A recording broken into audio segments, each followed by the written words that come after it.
Greetings and blessings. Thank you for joining us this evening for our guided mindfulness session. I am Halim Ali from the Heart Enterprises. And as we begin our session tonight, we want to take a moment to honor our ancestors, to honor our Creator, and to connect with our breath. We want to leave all negative emotions, all worldly cares. We want to leave those things checked at the door, and we want to take a moment to connect with the breath. So sit in a comfortable position, whatever position that looks like for you, whether it be on the floor, whether it be in a chair. If you are sitting in a chair, I would ask that you have your feet planted firmly and you are grounded. Feel free to lie back. Feel free to relax. This is a mindfulness, relaxation, and connection session. And let's take a moment to breathe in through our nose and release through our mouths. Let's take a moment to breathe in through our nose. Nice deep breath.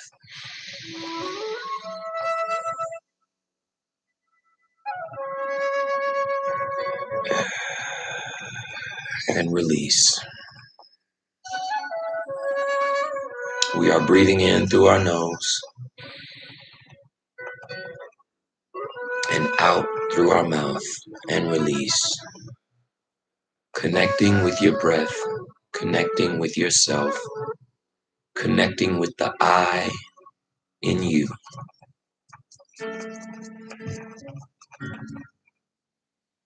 And as you connect with your breath,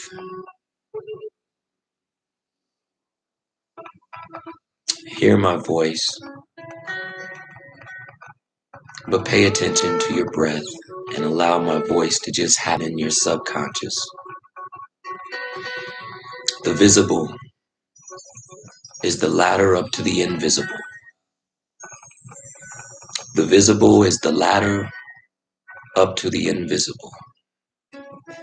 The temporal is but the scaffolding of the eternal. The temporal is but the scaffolding of the eternal. And when the last immaterial souls have climbed through this material to the Most High, to the Creator of the universe and all that exists, the scaffolding shall be taken down and the earth dissolved with fervent heat.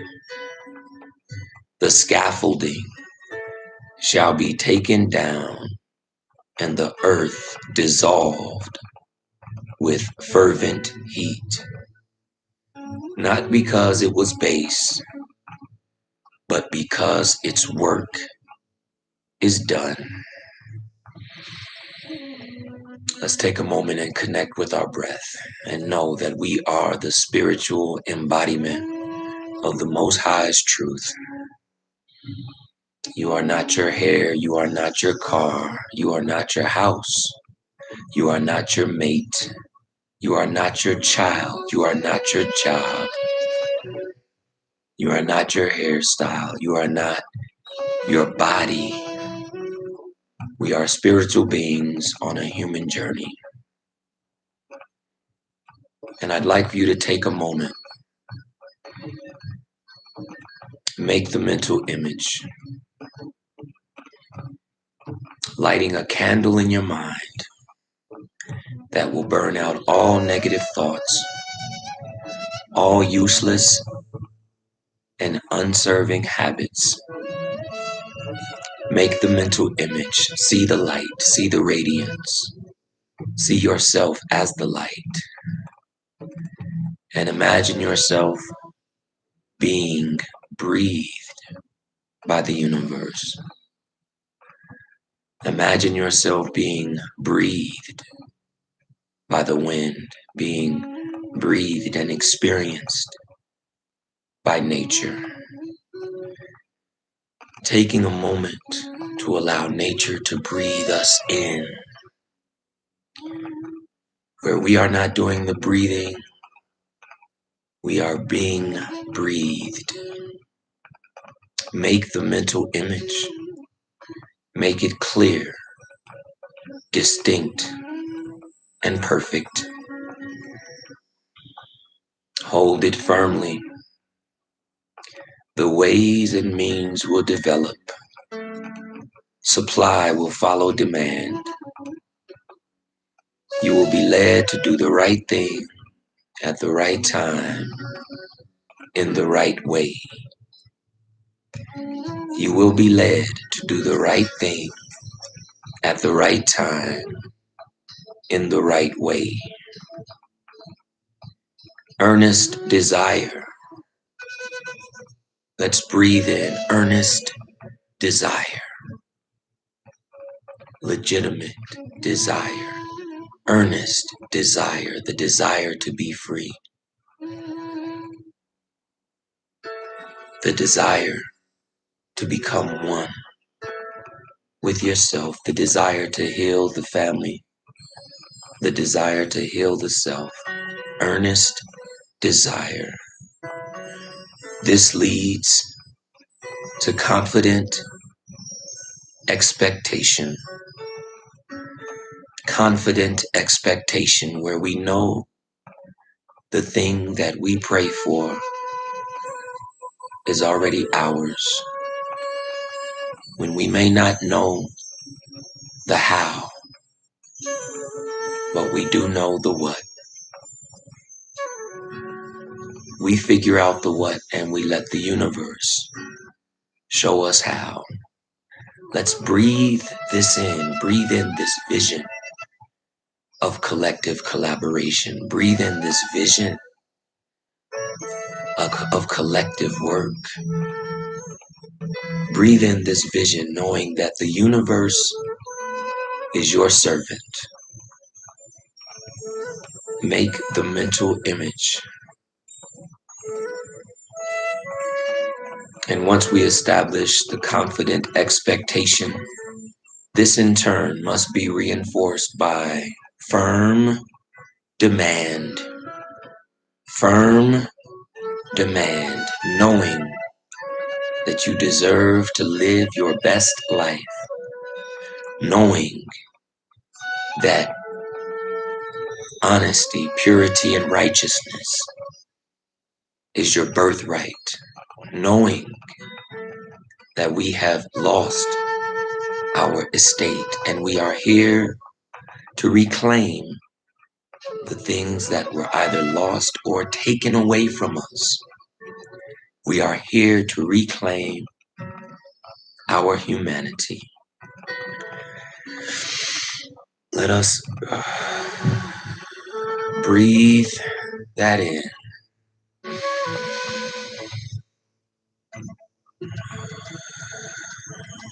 So we are talking about earnest desire, confident expectation, and firm demand. These three cannot fail to bring about attainment. These three combined cannot fail to bring about attainment, because the earnest desire is the feeling. What is your most earnest desire? What do you feel in this moment? What is your most earnest desire? Quieten the internal dialogue so you can hear the voice of the Creator speak. What is your most earnest desire? For that is the feeling. The confident expectation is the thought. The confident expectation is the thought, and the firm demand is the will. And as we have seen, feeling gives vitality to thought, and the will holds it steadily until the law of growth brings it into manifestation. Confident expectation, earnest demand, and firm demand. Confident expectation, earnest desire, and firm demand. Allow that to resonate with every part of you. Allow that to resonate with your breath, because in this moment, the breath is all that exists. In this moment, we become one with the light. In this moment, we return back unto which we came, unto the source of all things, where we are free of anguish, where we are free of sickness, but most of all, we are free of fear. Most of all, we are free of fear. Hate is not the opposite of love. Hate is a characteristic of fear. Fear is the opposite of love. And when you free yourself of fear, you become free to live. When you free yourself of fear, you become free to live. Continue to connect with your breath and continue to see yourself as formless. Continue to feel yourself as weightless. See yourself as colorless. No race as genderless. In this space, we become hermaphroditical, or both female and male, unleashing the yin and the yang, unleashing our masculine and feminine energy. Free yourself of fear and free yourself of a man-made evil. When you free yourself of fear, you free yourself of a man-made evil. Our Creator did not make fear. This is a device of man. We see no fear in nature. And there are 7 major fears which reinforce each other. 7 major fears which reinforce each other. And I'd like to look at these fears so we can relinquish these fears and move forward in love and courage.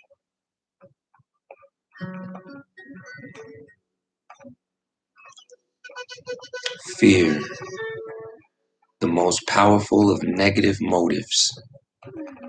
It's like prayer in reverse.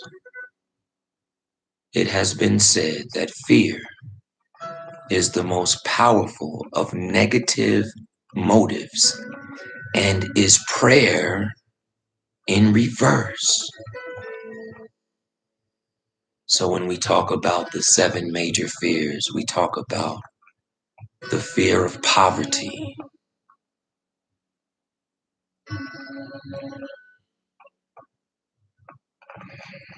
the fear of poverty. Self-education in some fields can be better than school education. The vast storehouse of information may be used to free yourself where industry and trade and business cannot. The fear of poverty.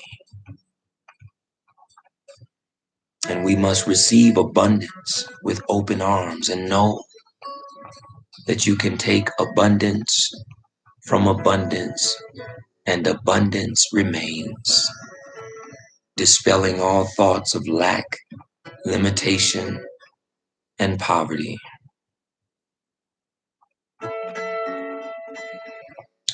Breathing in courage, breathing in insight, breathing in sagacity, breathing in your true self. The next fear is the fear of criticism. The fear of criticism. How many of us walk every day in the fear of criticism? And we know your mind has limitless power to make a dream come true, provided you allow your mind to work unhampered from fear of criticism. And there are few fears that hamper a mind so quickly as the fear of criticism. It can stop you before you even get started. And yet it is nothing but the influence of another mind or other minds imposing upon your mind a negative influence, which often is only an illusion. The fear of criticism.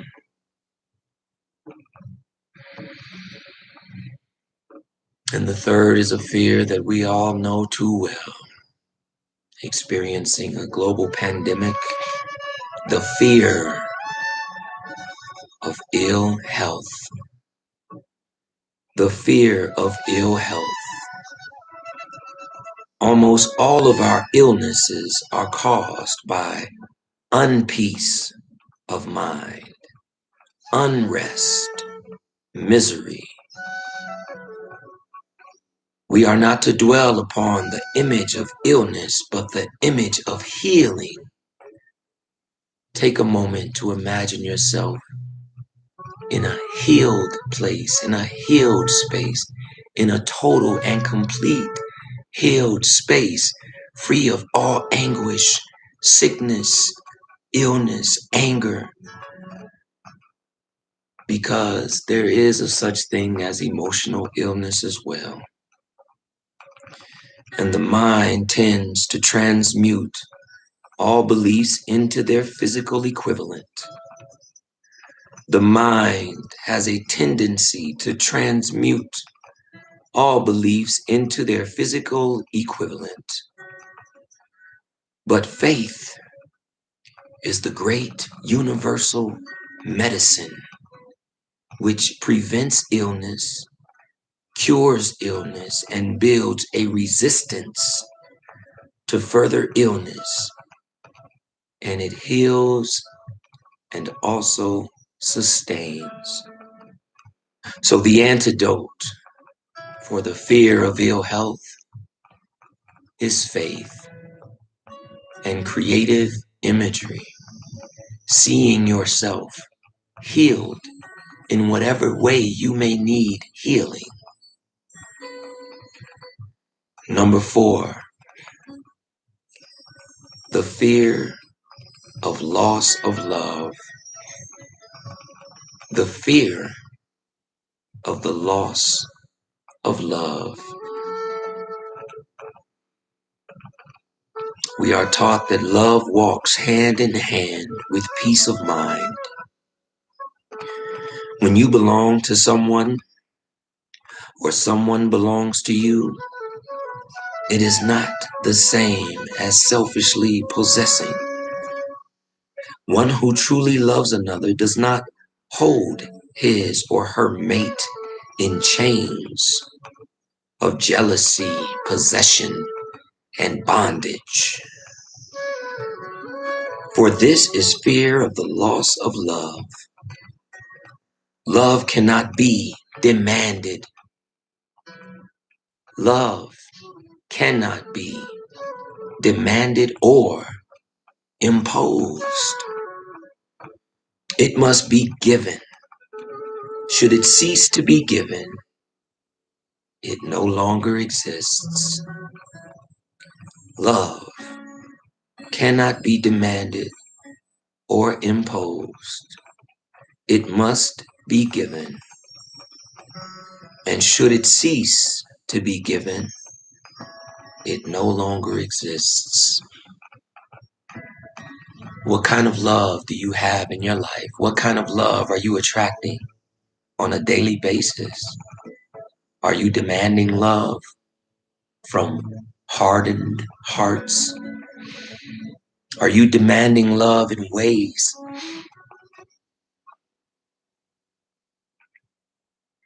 that are unachievable? Are you giving the same love that you are demanding of others? Is your love a possessive love? Is your love the love that possesses one and puts one in a cage or a box?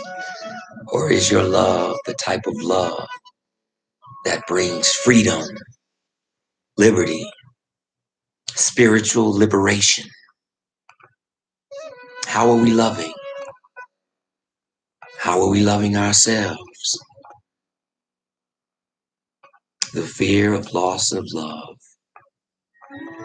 So the antidote for the fear of loss of love would be letting go and loving in a space of freedom and not clinginess, not neediness. Because it is true, the tighter you grasp something, the harder it is to let it go when it is time. And the reality of life is everything we see, we will have to one day let go. The fear of loss of liberty. Number 5, the fear of loss of liberty. The concept of time is closely allied to the concept of freedom. Time is wealth, and unlike money, when it is gone, you cannot replenish it. Peace of mind is so beneficial to your entire well-being. However, that it is almost certain to extend your life and help you keep active and productive far into your latter years, so that quote unquote lost time can, in a sense, be replaced and at a most valuable period of your life.